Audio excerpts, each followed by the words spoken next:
y gracias a que está defectuosa esa enzima, no se pueden procesar correctamente los aminoácidos de cadena ramificada, que son la valina, la leucina y la isoleucina, ¿sí? Y acá les presenta el paciente, ¿verdad? Les dice que es un lactante menor de 3 meses de edad, con un antecedente de vómitos frecuentes y también un rechazo a la alimentación desde la primera semana de vida, ¿sí? Y se le trató como una alergia a la proteína de la vaca y también se le trató como un reflujo, ¿sí? En este caso se hicieron como unos cambios en las leches, en las marcas y también en la materia prima con la que se fabricaba la leche, y no veían ninguna mejora. Seguía con el vómito, seguía con el rechazo a la alimentación, ¿sí? Y con el reflujo.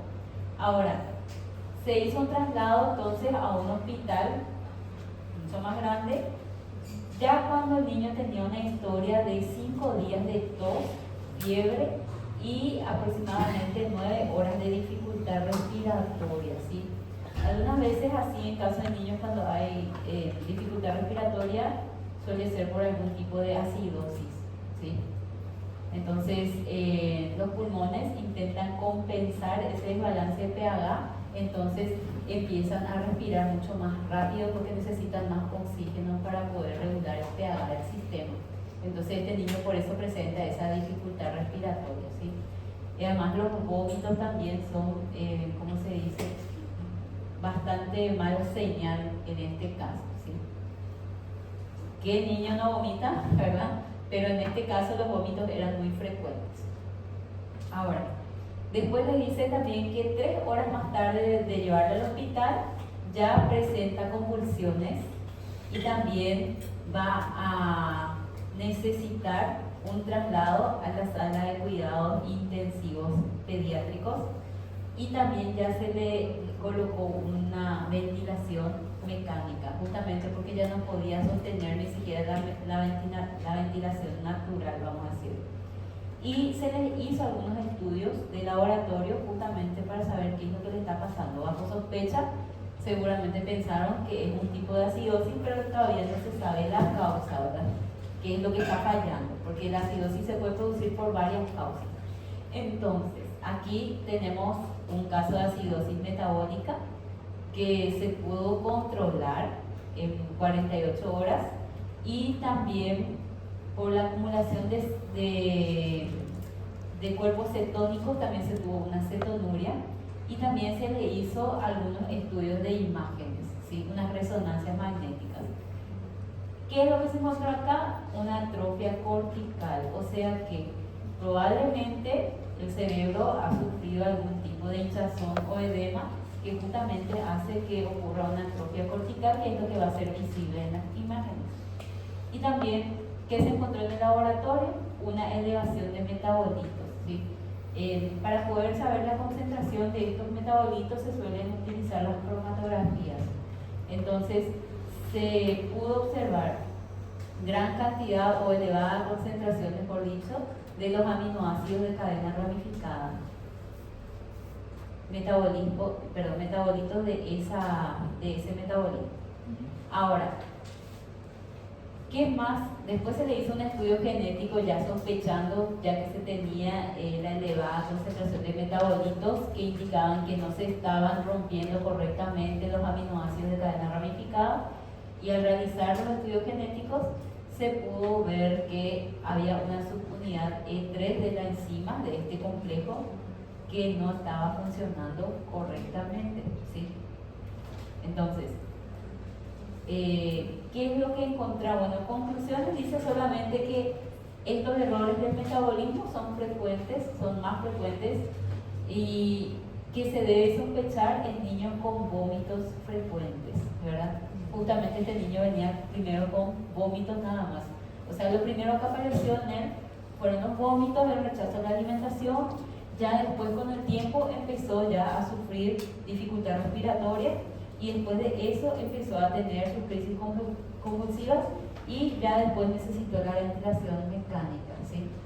O sea que si con el tiempo a este niño no se le derivaba a un hospital más grande, iba a morir prácticamente. Y fíjense que también estaba desarrollando un edema cerebral, entonces también si es que no se corta directamente el metabolito que se acumula, se va a producir un daño cerebral, ¿sí? Hay más cosas, hay más signos y síntomas que muestra el artículo, pero estos en el resumen son los más resaltantes. Porque también estaba mirando las imágenes que tenían una especie de dermatitis, pero dermatitis es muy común para muchas patologías, ¿sí? Ahora, vamos a hacer el caso ya resuelto, vamos a ir confiriendo nuestras respuestas, teniendo en cuenta esta línea de raciocinio, en la cual la causa genética entonces va a ser la mutación en el complejo enzimático deshidrogenasa de los alfa-cetoácidos que tenía la región E1, E2 y E3. En este caso específico estaba defectuosa la región E3. ¿Cómo se supo eso? Por pruebas genéticas, ¿sí? Normalmente estos son los aminoácidos, ¿sí? La leucina, la isoleucina y la valina son ramificados. Normalmente estos deben servir para fabricar otros aminoácidos, también para la síntesis de lípidos, también participan en la homeostasis metabólica, también para poder inhibir la autofagia de las células musculares y también para la síntesis proteica, ¿sí? Y estos aminoácidos también van a participar en el metabolismo energético, o sea que va a ser necesario para el ciclo de Krebs. Eso puede explicar las convulsiones que estaba teniendo este niño. Además del edema, también la alteración en el ciclo de Krebs. Y también la alteración del ciclo de Krebs también iba a repercutir en la acidosis, ¿sí?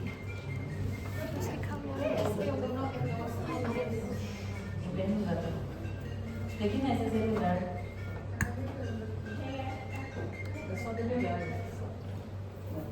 Esperar a que aparezca.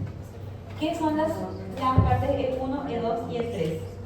Para que una enzima pueda funcionar correctamente, las enzimas son proteínas que tienen subunidades y estas subunidades se tienen que unir. Entonces vamos a tener una que va a ser la E1, otra que va a ser la E2 y otra que va a ser la E3. Cuando no están funcionando, estas enzimas tienen que estar separadas. Para que funcionen necesitan unirse las subunidades. Y acuérdense que siempre la estructura define la función.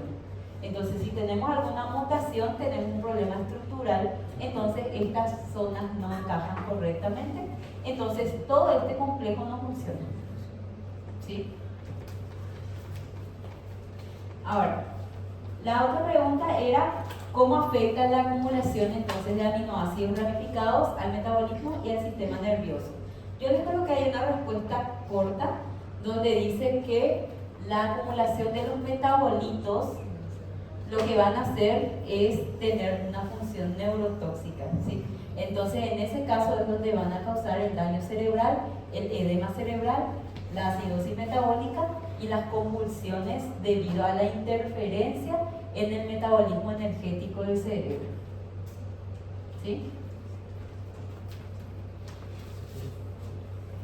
Diagnóstico, ¿verdad? ¿Qué estudios bioquímicos se hicieron y qué estudios también de imagen fueron determinantes para esta patología antes de saber la prueba genética, ¿verdad? Entonces, justamente, se pudieron medir los aminoácidos en plasma para poder identificar la concentración elevada de leucina, isoleucina y valina. 2, se pudo hacer cromatografía líquida de alta resolución que va a servir para poder identificar a los metabolitos que se formaban. Y también la resonancia magnética, que justamente nos iba a ayudar a identificar ese edema a nivel cerebral y las obstrucciones de los ganglios. Y también un tamiz neonatal. En este caso, si ustedes miran el artículo ahí, dice que el tamiz neonatal salió negativo.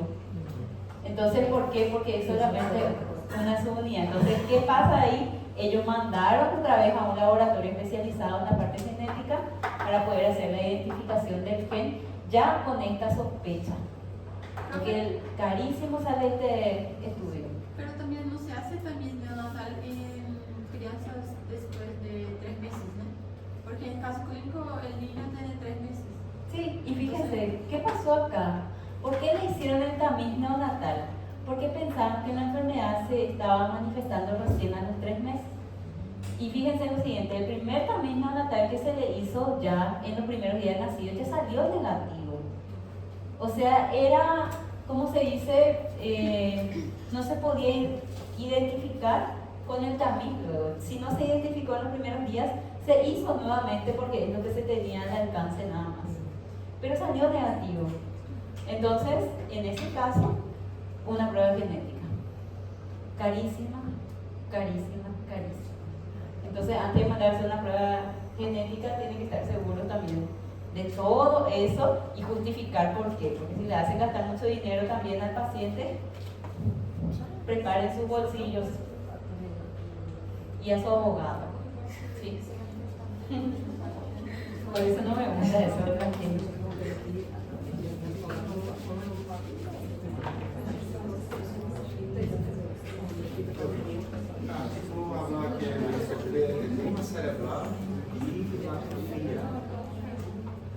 Fíjense lo siguiente, acá creo que puse atrofia, no puse atrofia, ¿verdad? Fíjense, el edema con el tiempo puede causar una atrofia en una zona cortical del cerebro, ¿sí? Y también puede restringir la difusión de la información de los ganglios basales. Entonces, este niño, si es que se dejaba nomás sin tratar, iba a seguir teniendo sus epilepsias nuevamente, y también si se quedaba con epilepsia varios días, iba a sufrir un daño cognitivo grave. Pero no puedo considerar como que puede ocurrir una microcefalia, por ejemplo. No, eso va a ser diferente, porque eso va a ser una alteración durante el crecimiento, ¿sí? De todo el cráneo, ¿sí? El cerebro con los huesos y con todo. Pero en este caso solamente tenemos un edema cerebral, ¿sí? Y fíjense, ¿cuál va a ser el tratamiento? Bajo proteína, mejor dicho, proteínas con baja concentración o alimentos con baja concentración de aminoácidos ramificados. Pero es muy difícil hacer eso porque son aminoácidos esenciales, están todos prácticamente. Entonces también hay una leche fórmula para esto, ¿sí? Libre de los ramificados, ¿sí? Entonces, ¿qué más le puse aquí? A ver. Sí, fórmulas especiales, que es lo que dijimos, dieta baja en aminoácidos ramificados, uso de fórmulas especiales libres de valina, leucina y isoleucina, con una administración de suplementos vitamínicos, por ejemplo, la tiamina, ¿sí? Si ustedes miran más el artículo, yo les voy a dejar para que lean ustedes, si les da curiosidad van a leer y van a saber todo. Pero allá, por ejemplo, en los antecedentes de ese caso clínico, muestra cuáles son los tipos de patologías según la región afectada, y había uno que se llamaba luego dependiente de tiamina. Entonces, ¿para qué era importante la prueba genética? Para saber cuál de los 3 o 4 era. Porque si era solamente dependiente de tiamina, se iba a suplementar con tiamina y se iba a solucionar el problema. Pero este no es el caso, este es por una región E3. Se va a suplementar con tiamina, sí, para ayudarle a la enzima, pero sí o sí hay que cortar todos los ramificados, ¿sí? Y eso es todo aminoácidos. Profe, em casos de crises graves como coma e convulsões, requerem hemodiálise. Hemodiálise para evitar a leucina. Se eu tiver uma fase aguda, sim, eu posso porque fazer. a leucina, eu estava lendo que a leucina, em grande quantidade, ela é neurotóxica. Sim. Então, provavelmente foi ela que causou o coma, a insuficiência respiratória. E aí, na hemodiálise, ele vai filtrar os aminoácidos. Sim. Então, eu vou tirar esse excesso de leucina através da hemodiálise, entendeu? Porque a hemodiálise ela filtra o sangue. Vai fazer aí Que eu vi que a leucina ela passa pela barreira hematocefálica. aí E ela começa a competir com outras enzimas. Sí, puede hacer eso también. Aí altera a condição dos transmissores, metabolismo. Entonces, ese leíste en el caso, luego, sí. Yo no les leí más eso, ya no les expliqué más eso. Les puse solo los puntuales, ¿sí? ¿Por qué? Porque acá voy a tener otro caso que es diabetes también. Les voy a mostrar uno último que es carbohidratos. Si es que me apuro mucho y explico muy rápido, la próxima voy a explicar mejor, ¿sí? Pero... ChatGPT que me ajudou, né? ChatGPT. Muitas páginas. El año pasado hubo una gente de primero A me enseñó uno que se llamaba Notebook LM. ¿Conocen, verdad? Ese es muy bueno. ¿Sí? Pero ese te hace todos los mapas cuando estás apurado. Bueno, vamos a hacer la parte 2 y con este ya les voy a liberar, ¿sí? Ahora sí, galactosemia. Cerrate que quería empezar con carbohidratos. Esta va a ser una patología relacionada con carbohidratos, específicamente con el metabolismo de la galactosa. La patología se va a llamar galactosemia, ¿sí? Va a ser también un error hereditario del metabolismo que va a tener una herencia autosómica recesiva, ¿sí? Y lo que va a estar comprometido aquí van a ser algunas enzimas. Acá yo les puse una pequeña definición que dice que se va a carecer de una enzima que se llama galactosa 1-fosfato uridiltransferasa. Esta es la galactosemia clásica, pero hay 3 tipos de galactosemia, ¿sí?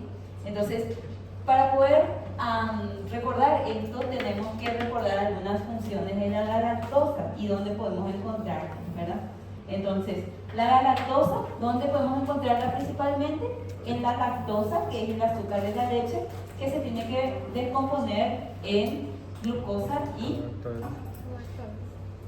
lactosa. ¿En qué se compone? Glucosa y galactosa, ¿sí? Ahora, ¿dónde también podemos encontrar? Podemos encontrar la lactosa también en algunas legumbres, en algunas verduras, en algunas frutas. También podemos encontrarlo en forma de galactósidos en algunos polisacáridos de origen vegetal. Y también podemos encontrarlo en galactocerebrósidos y en gangliósidos en algunas vísceras de animales. No sé si en Brasil se consume, acá en Paraguay se suelen consumir las menudencias, hígado, ¿sí? Entonces ahí es donde vamos a encontrar también la lactosa. Hay gente que no le gusta, ¿no? ¿Verdad? Entonces, pero es buena fuente de galactosa, ¿sí? ¿Y para qué va a ser importante la galactosa? Porque este monosacárido 1 puede ayudarnos a la producción de energía junto con la glucosa. O sea que la galactosa se puede transformar en glucosa y la glucosa después entrar a las células y romperse para fabricar energía en forma de ATP, ¿sí? Y también puede servir la galactosa para formar carbohidratos complejos, oligopolisacáridos, heteropolisacáridos, y también puede formar glicoproteínas y glicolípidos, ¿sí? Y también tienen un papel prebiótico y van a participar en la galactosilación de proteínas y también de ceramidas esenciales para la síntesis de esfingomielina. ¿Se acuerdan? La esfingomielina estaba en la vaina mielina laxón, era importante para el sistema nervioso. Entonces, si tenemos problemas con galactosa, podemos tener problemas con el sistema nervioso. ¿Qué más? Microbiota, porque es un prebiótico. ¿Qué más podemos tener si tenemos problemas con la galactosa? Síntesis de otros carbohidratos. ¿Qué más podemos tener? Problemas con la síntesis de energía. Y también que se puede tener un problema en la adhesión entre las células porque no tenemos galactosa suficiente para fabricar glicoproteínas y glicolípidos, ¿sí? Entonces, vamos a seguir el camino de la miserable galactosa, ¿sí? Aquí está. Si entra en forma de lactosa, la lactosa en el tubo digestivo, la lactosa es un disacárido. Voy a poner más grande para que me sigan. La lactosa es un disacárido que tiene que romperse para poder entrar por la membrana apical del enterocito, ¿sí?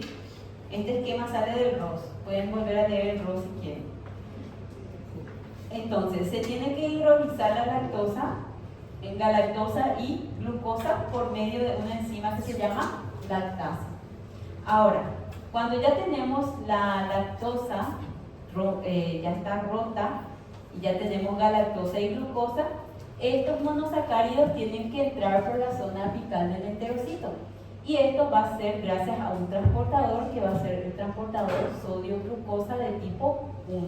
Se le abrevia como SGLT1, ¿sí? Entonces va a permitir el cotransporte junto al sodio con la glucosa y el sodio con la galactosa, ¿sí? Los dos porque se parecen en estructura.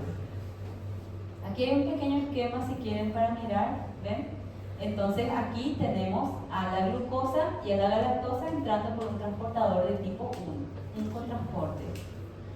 Ahora, esto es para que ingrese de la zona apical al interior del enterocito, pero el enterocito luego tiene que enviar a estos monosacáridos al torrente sanguíneo. Entonces aquí en la zona basal del enterocito tenemos otro transportador que es el GLUT2 y este también va a transportar a la glucosa, a la galactosa y también a la fructosa, ¿sí? A los monosacáridos. Ahora, ¿qué va a pasar una vez que nosotros ya tenemos transportado por el torrente sanguíneo a nuestra galactosa? Después de salir del enterocito, esta galactosa va a ingresar a la vena porta para ser transportada al hígado, donde se retiene en una proporción importante, 88%. O sea que 88% de la galactosa que nosotros ingerimos se va a guardar en el hígado. Y el resto, una pequeña porción, es lo que se va a transportar a otros órganos y tejidos, porque no necesitamos tanta galactosa para formar un glicocáliz. Y luego, ¿para qué va a quedar esta galactosa aquí? Como una reserva. ¿Sí? ¿Se acuerdan que los hepatocitos guardaban glucógeno, pero también retienen galactosa para emergencias? ¿Sí? Entonces, una vez que tenemos esto en el hígado o que se distribuye al cuerpo, si tenemos el caso que se distribuyó a otras células, estas células tienen que utilizar a la galactosa para diversas funciones, ¿sí? Para recordar, yo les puse acá un paréntesis de cuáles eran las funciones del hígado, ¿verdad? Que estaba relacionado con la síntesis de proteínas plasmáticas, también con el almacenamiento de vitaminas liposolubles, degradación de fármacos, metabolismo de carbohidratos y modificación de hormonas. Ahora, normalmente la galactosa cuando llega a una de las células tiene que seguir un camino que se llama camino de Lendl o vía de Lendl, ¿sí? ¿Ven? Entonces, este camino va a ser importante y nos va a definir qué tipo de galactosemia vamos a tener o va a tener el paciente, porque dijimos que había 3 tipos, ¿verdad? Entonces, fíjense, una vez que entra la galactosa a una célula y deba ser utilizado por esta célula, ¿para qué normalmente puede utilizarse? Para poder transformar glucosa y generar energía en forma de ATP. Pero también puede unirse a otros lípidos y proteínas y formar un glicocáliz. Y este es el camino del dolor que va a seguir nuestra galactosa. Una vez que tenemos galactosa, entonces la galactosa va a ser sometida gracias a algunas enzimas, ¿sí? Puede ser que por una oxidasa se transforme a un galactonato. Este es menos común, pero también sucede. Puede ser también que la galactosa sea sometida por una enzima que se llama aldolasa reductasa y se transforme en galactitol, menos común. Ahora, lo más común es que la galactosa siga esta vía, que la galactosa se transforme en galactosa 1-fosfato, ¿sí? Los monosacáridos cuando están libres en el citosol corren el riesgo de que otras enzimas le rompan. Entonces, para evitar esa rotura, se agrega un grupo fosfato, se fosforila. Entonces, para que pueda agregarse el grupo fosfato de esta galactosa, aquí interviene una enzima que se llama galactoquinasa. Le vamos a llamar de forma abreviada GALC, ¿sí? Ahora, esta galactosa 1-fosfato también puede sufrir una transformación para glucosa 1-fosfato en el caso de que se quiera ingresar, por ejemplo, glucosa para el ciclo de Krebs, ¿sí? En este caso va a ejercer su trabajo otra enzima que se llama GAL1P uridiltransferasa y le vamos a llamar GALC, ¿sí? Ahora, ¿qué pasa? También tenemos otro caso. Se puede seguir otra vía, que es la galactosa 1-fosfato, se puede transformar en uridil difosfato galactosa y esto se va a volver a transformar en UDP glucosa. por una enzima que se llama UDP, galactosa 4-epimerasa. Le vamos a poner un nombre más fácil, va a ser el GAL, ¿sí? GAL epimerasa, mucho más fácil. GAL uridiltransferasa, ¿sí? Y quinasa, ¿sí? Entonces, dependiendo de cuál enzima falla, tenemos diferentes tipos de galactosemia. Podemos, ¿sí? ¿Y UDP galactosa va por cuál enzima? Fíjense, UDP glucosa se va a unir con la galactosa 1-fosfato también en una reacción, y después de eso, de que se unan, también va a ser sometida a esta, la uridiltransferasa, y ahí vamos a tener la galactosa 1-fosfato. O sea que nosotros acá vamos a tener la combinación de estos dos monosacáridos, y estos se van a someter a esta enzima, a la transferasa, uridiltransferasa. Y acá vamos a tener la formación de glucosa 1-fosfato. Fíjense, UDP glucosa por esta enzima se va a transformar en glucosa 1-fosfato. Y también la galactosa 1-fosfato por esta enzima también se va a transformar en glucosa 1-fosfato. Ahora, fíjense lo siguiente. Si es que se interrumpe esta vía, la vía GAL, acá vamos a tener la galactosemia de tipo 1, que es la clásica, ¿sí? Esto es lo que yo puedo preguntar en el examen. Galactosemia de tipo 1. ¿Cuál es la enzima defectuosa? GALT. Pueden decirlo abreviado. GALT, ¿sí? Yo les voy a poner todo el nombre y les voy a poner la abreviatura. Ahora, puede ser también que tengamos un déficit, pero de la enzima GALC. Y ahí vamos a tener la galactosemia de tipo 2, ¿sí? Galactosemia de tipo 2.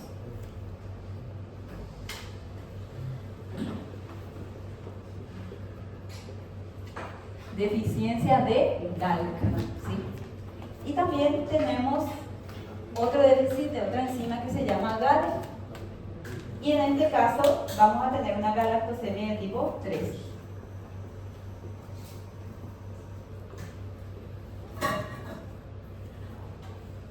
Entonces lo que yo puedo preguntar es, ¿cuál es la enzima defectuosa en la galactosemia de tipo 3? La GALE. Vamos a hacerlo más fácil, ¿sí? ¿Cuál es la enzima defectuosa en la galactosemia de tipo 2? La GALC. ¿Y cuál es la enzima defectuosa en la galactosemia de tipo 1? GALC. Podemos entonces decir que la galactosemia realmente es un déficit de alguna de las enzimas que participan en el camino o la vía del deltoide. Y dependiendo de eso tenemos las galactosemias 1, 2 y 3. ¿Sí? Entonces, siempre cuando hablamos de galactosemia, si queremos ser más específicos, vamos a hablar de alteraciones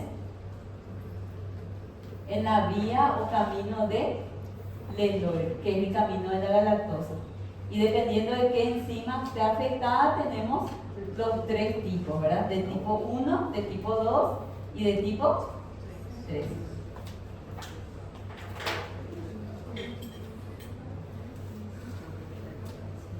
¿Hasta aquí? ¿Está bien?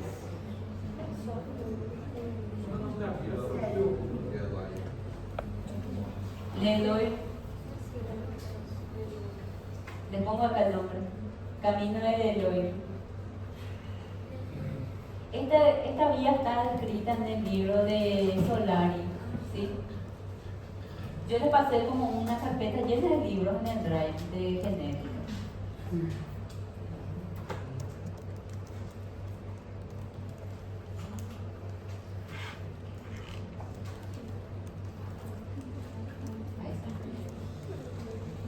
Ahí está. Como a fenilalina, no mesmo surge por repensar na patologia, colocou alguma alteração, problema com a enzima. Acá também. Sí, entonces fíjense, nosotros ahora podemos concluir algo de todo lo que estamos estudiando. Fenilcetonuria, la enfermedad de la orina con olor a jarabe de arce, la galactosemia, ¿qué tienen en común? Que fallan las enzimas. Entonces, Cuando hablamos de un error hereditario del metabolismo, estamos hablando justamente de la alteración de un gen que codifica a una enzima, que era lo que estamos definiendo. Y justamente si las enzimas fallan, generalmente estas enzimas son las que degradan a los alimentos. ¿Sí? Ahora, hablamos dos problemas de aminoácidos y ahora hablamos uno de carbohidratos. ¿Sí? Y fíjense en lo siguiente, acá hay un tema que yo les había dicho que se puede formar también galactonato y galactitol. Cuando se forma mucha cantidad de galactitol, este galactitol se suele acumular en el cristalino del ojo y puede causar cataratas. ¿Sí? Gracias. Entonces puede causar también cataratas. Entonces, dentro de las... hay otra cosa más, dijimos que la galactosa se almacenaba 88% de lo que se recibía en el hígado y que justamente podía participar en el metabolismo de carbohidratos. O sea que se podía también fabricar glucosa. Pero ¿qué pasa si la vía está interrumpida? Y generalmente es la galactosemia de tipo 1 que se corta esta vía. Entonces vamos a tener acumulado galactosa 1-fosfato y también galactitol. Entonces puede ser que el niño, o sea probablemente, lo más probable, es que va a desarrollar, uno, por la acumulación de galactitol, las cataratas, y dos, por la galactosa 1-fosfato, una mala función del hígado, porque se va a acumular como un metabolito tóxico y va a evitar toda esa detoxificación del hígado que estaba haciendo, toda la formación de glicoproteínas y de inmunoglobulinas, y va a hacer que el hígado aumente su tamaño, o sea que el niño va a tener hepatomegalia. ¿Sí? Entonces, características que van a ver externas que van a ver en estos niños, puede ser que se desarrollen las cataratas y también en la palpación van a poder sentir un aumento del tamaño del hígado, que es la hepatomegalia. ¿Sí? Justamente se va a producir un daño hepatocelular, la hepatomegalia y también ictericia. El niño va a quedar de color amarillo porque como el hígado no trabaja bien, también se acumula bilirrubina, entonces eso le va a dar la coloración amarilla. ¿Sí? ¿Se acuerdan? Por eso les puse en un paréntesis todas las funciones del hígado. ¿Sí? La hepatomegalia por la acumulación de la galactosa 1-fosfato. ¿Sí? Les puse acá, podemos mirar juntos, acá. Entonces, por acumulación de galactosa 1-fosfato en altas concentraciones provoca efectos tóxicos, especialmente en hígado. ¿Sí? Y justamente este metabolito es el que va a interferir con las enzimas hepáticas que son importantes para el metabolismo celular, causando daños que pueden culminar en cirrosis hepática también. Ahora, segundo metabolito que se acumula también es el galactitol, y es el galactitol el que se va a acumular en el cristalino del ojo, va a aumentar la presión osmótica y va a provocar la formación de cataratas.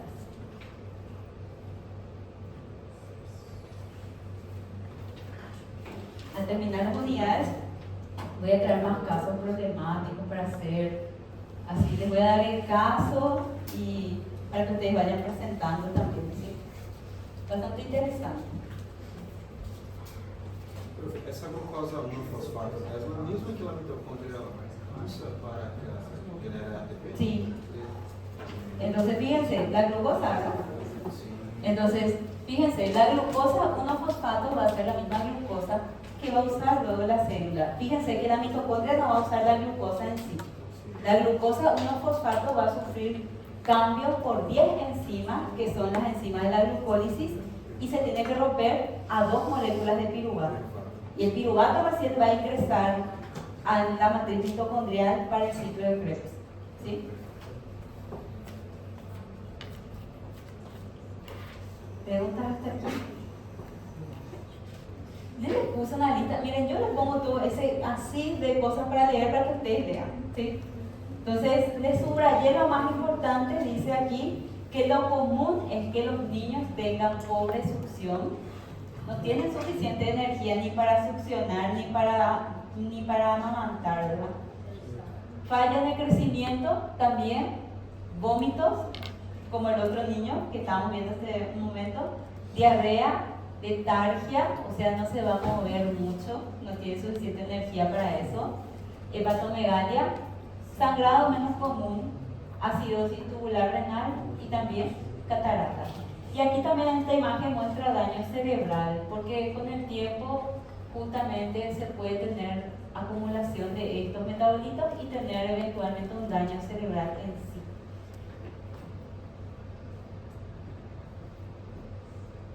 Y el diagnóstico, ¿verdad?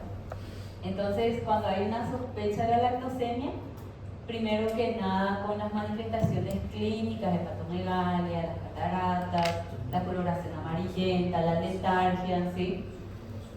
Se pueden hacer algunos reportes de tamiz neonatal también, y gracias a los hallazgos de laboratorio es donde también se puede descubrir si tiene o no galactosemia. Profe, en el slide de manifestaciones clínicas habla sobre que también se produce daño en las gónadas. ¿Cómo sería? ¿Cuál sería la Fíjense lo siguiente, ¿por qué va a haber daño en las gónadas, verdad? Nosotros vamos a usar galactosa para la adhesión celular de algunas células en específica. Entonces, puede ser que se tenga daño en las gónadas porque justamente se necesita la galactosa para el glicocáliz de estas células, por ejemplo, células germinales. ¿Entienden? Entonces, como no hay galactosa suficiente, no se crea el glicocáliz para esa célula germinal. La célula germinal sí funciona, existe, pero no es funcional porque no puede comunicarse. No sé si me entiende. pero entonces, ¿qué pasa? Y no va a tener una función real. O sea que, por ejemplo, si vos no tenés unas células germinales, no vas a tener gametos. Ok. Entonces, no va a estéril prácticamente.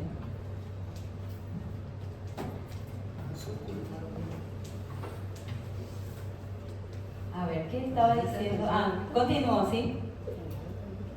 Eso es de forma general lo que estaba comentando, pero también se puede hacer un diagnóstico definitivo con las concentraciones de galactosa 1-fosfato y la actividad de la enzima en los glóbulos rojos también, o pruebas genéticas, que siempre las pruebas genéticas son las más caras. Entonces, como que acá hay una tabla que yo les coloqué del diagnóstico de los pacientes, y acá justamente el diagnóstico de certeza es demostrar la deficiencia enzimática, ¿sí? Pero si demostramos la deficiencia enzimática va a ser por una prueba genética, y esa es mucho más cara.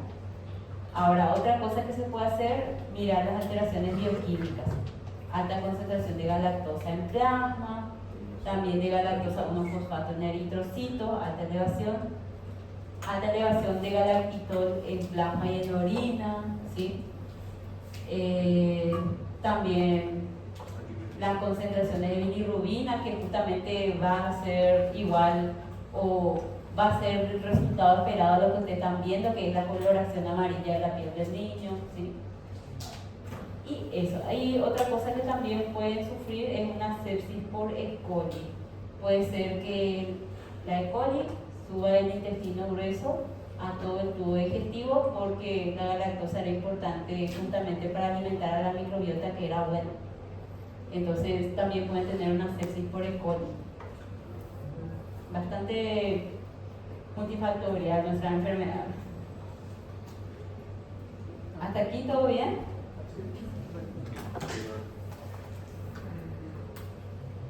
Y el diagnóstico prenatal se puede hacer, ¿sí? Solamente que también conlleva mucha cantidad de dinero.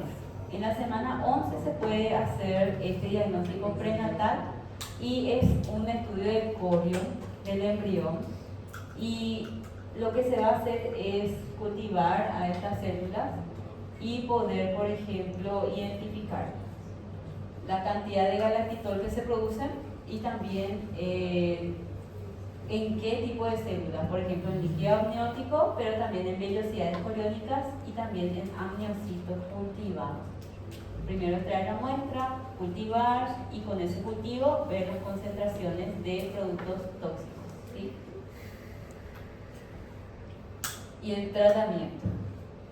Este niño no puede consumir nada que tenga galactosa. Y la principal fuente de galactosa es la lactosa, la leche. Entonces, todo lo que es lácteo y derivado, no, ¿sí? Acá dice leche humana y todas las fórmulas infantiles a base de leche están restringidas. No puede consumir. Productos hechos a base de leche, todo lo que es leche, todo.